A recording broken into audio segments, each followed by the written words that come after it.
Bonjour à tous, je suis ravi de vous retrouver. Je vous adresse mes meilleurs vœux pour cette nouvelle année.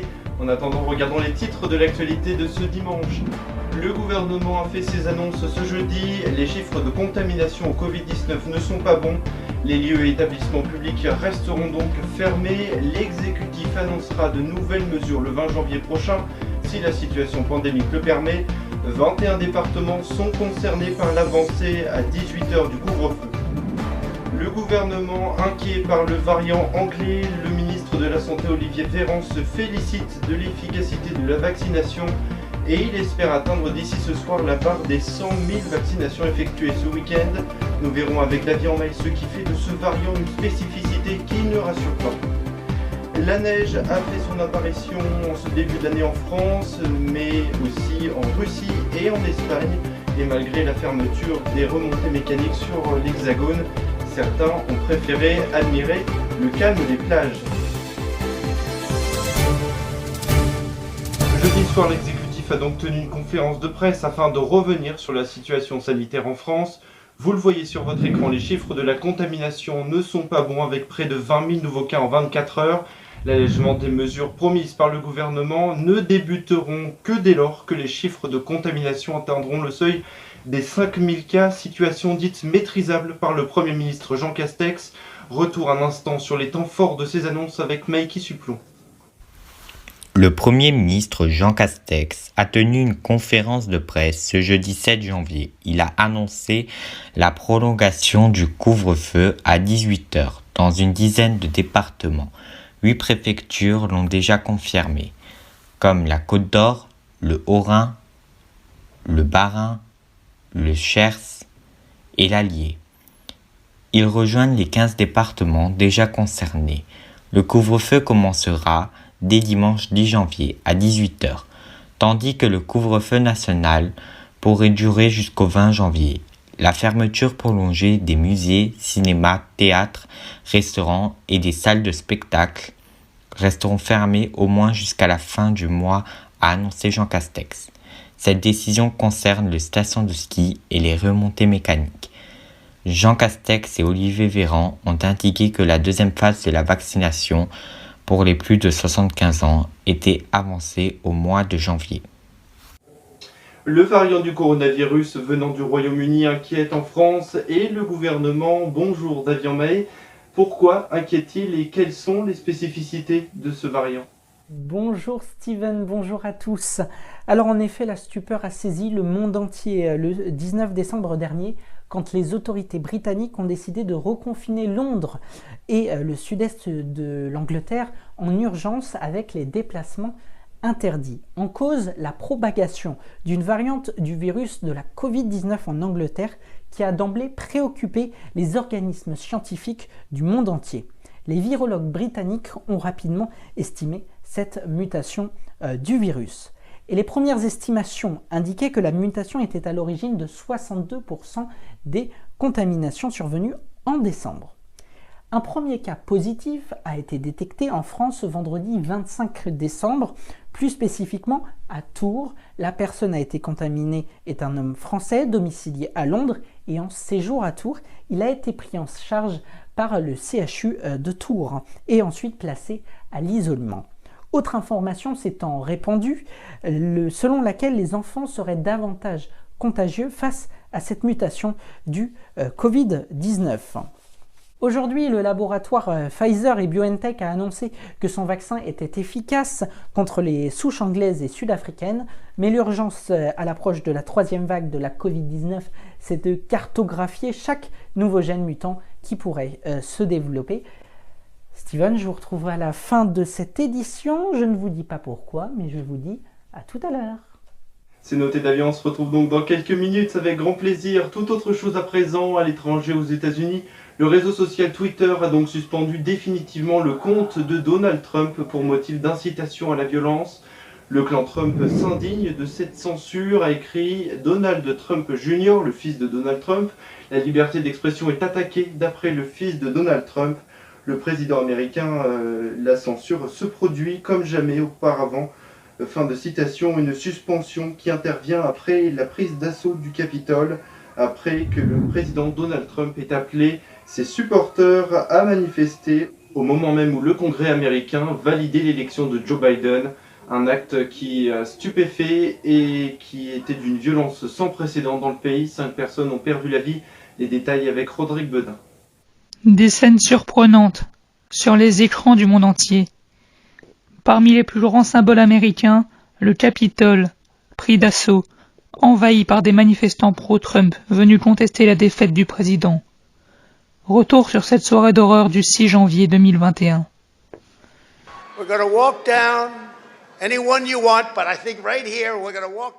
L'histoire commence vers midi heure locale, 18h en France, alors que ce mercredi, le Congrès devait officialiser la victoire du président élu Joe Biden. Donald Trump tient une conférence de presse dans laquelle, une nouvelle fois, il conteste l'élection présidentielle américaine, mais cette fois-ci le président en fonction va plus loin et invite la foule à marcher en direction du Capitole. La foule obéit et descend donc la rue en direction du Capitole, un des plus hauts symboles des États-Unis. Si quelque temps la foule semble pacifique, très vite la tension monte, les manifestants aussi, ils pénètrent à l'intérieur du bâtiment. À peine 20 minutes après le début de la séance de certification, les membres du Congrès se mettent à l'abri, ceux qui le peuvent s'enfuient par des couloirs souterrains.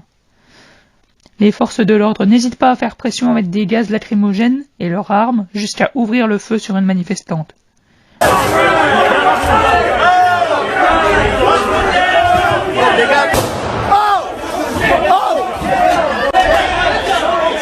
Ashley Babbitt avait 35 ans, ancienne militaire, elle aimait son pays, disait-elle, et soutenait Donald Trump.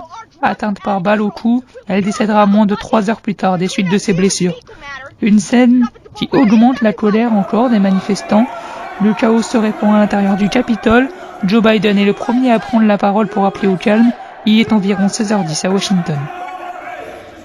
Notre démocratie vit en ce moment une agression sans précédent, qui ne ressemble à rien de ce que nous avons vu dans les temps modernes.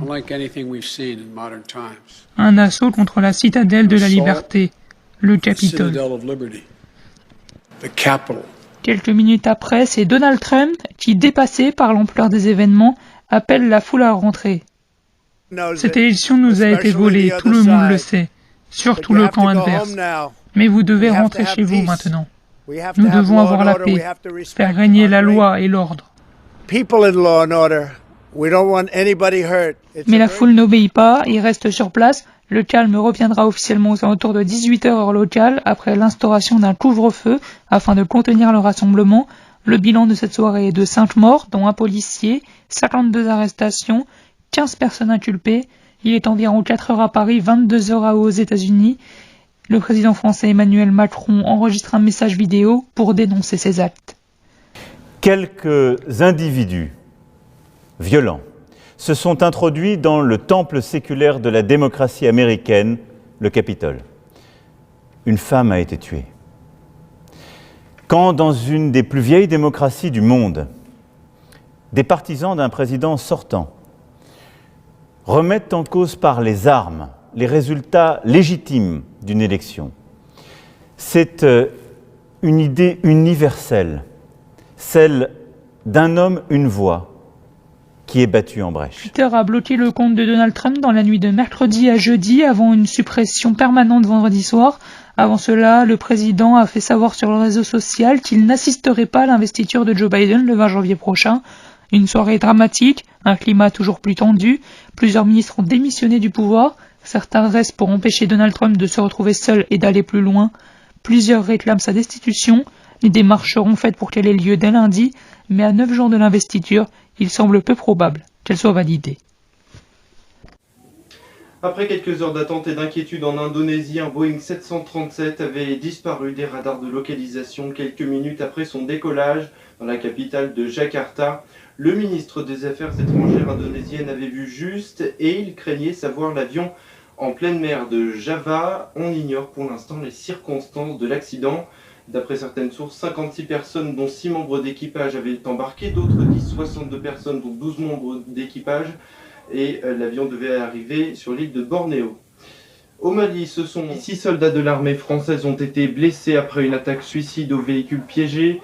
Leur pronostic vital n'est pas engagé. Les faits ont eu lieu entre les frontières du Mali, du Niger et du Burkina Faso. La neige et le froid se sont donc bien installés, et pas seulement en France. En Russie, une station de ski a été victime d'une avalanche qui a fait 3 morts. Ce sont 3 membres d'une même famille, et d'après les autorités, une autre personne aurait été blessée dans cette station de l'Arctique russe.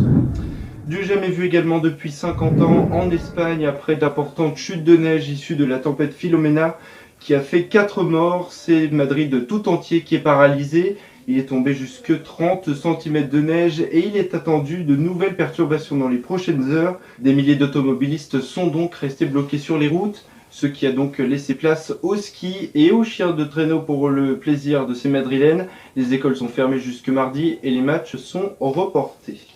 Après la neige, la mer, et si nous partions un instant nous évader sur les belles plages de la Loire-Atlantique afin d'y découvrir le calme et la douceur de l'hiver, car ici aussi les paysages se dotent d'une beauté savoureuse de l'hiver.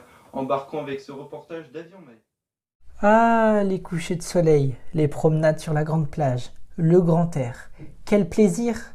Un bonheur qui se savoure également en hiver. En cette année 2021, et en raison de la fermeture des stations de ski et des remontées mécaniques, les touristes ont prisé la mer en cet hiver 2021. Les vacanciers ont plus ciblé pour l'instant les locations que les hôtels, même si la réservation de dernière minute est de plus en plus pratique et à la mode, indique Franck Louvrier, maire de La Baule. Nous partons donc sur le large de la côte atlantique, du côté de la ville de Saint-Nazaire. L'estuaire du fleuve de la Loire qui prédomine le front de mer. En ce samedi après-midi, à notre arrivée sur place, nous apercevons beaucoup de passants, puis notre attention se dirige vers ce groupe sur un skatepark. Le Covid semble être oublié.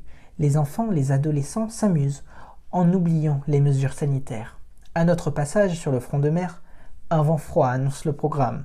Cet océan magnifique qui offre de magnifiques couleurs et de magnifiques clichés l'hiver. Une autre façon de voir la mer. Alors où sont passées les serviettes de bain à motifs, les parasols qui s'envolent, l'odeur envoûtante de l'ombre solaire? Un pot de beurre de cacahuète périmé de 2011 roule sur notre rivage. L'océan mugit et écume. On n'entend que le bruit continu de ces rouleaux d'enchaîne, puis des badauds sont nombreux à se balader. Le temps d'oublier ce qu'il se passe. Peu importe la saison, c'est toujours le même rituel à la mer. Le dépaysement, les paysages maritimes, l'air pur, le vivant, les espaces ouverts sur l'horizon et lointains, ambiance calme et apaisée en ce samedi après-midi. Puis, nous quittons notre lieu de tournage pour entrer au bureau, s'attaquer désormais au tournage et au texte de notre reportage. Ces reportages qui nous ont fait tant de bien, ces reportages que nous avons montés toujours sous l'œil aiguerri de Stephen Combe. Et tout de suite sur notre plateau Davian Maé, pour ce dernier journal en tant que titulaire, j'étais très heureux de vous le présenter, il n'est pas tout à fait terminé. Davian, qu'est-ce qui t'amène sur ce plateau après ce magnifique reportage sur Saint-Nazaire? Stephen, pardonnez-moi d'interrompre votre journal, ou plutôt ton journal. On va se dire tu, si tu le permets. Alors, je tenais tout d'abord à te remercier pour ces 5 belles années, dont 1 an et demi pour moi sur AR1.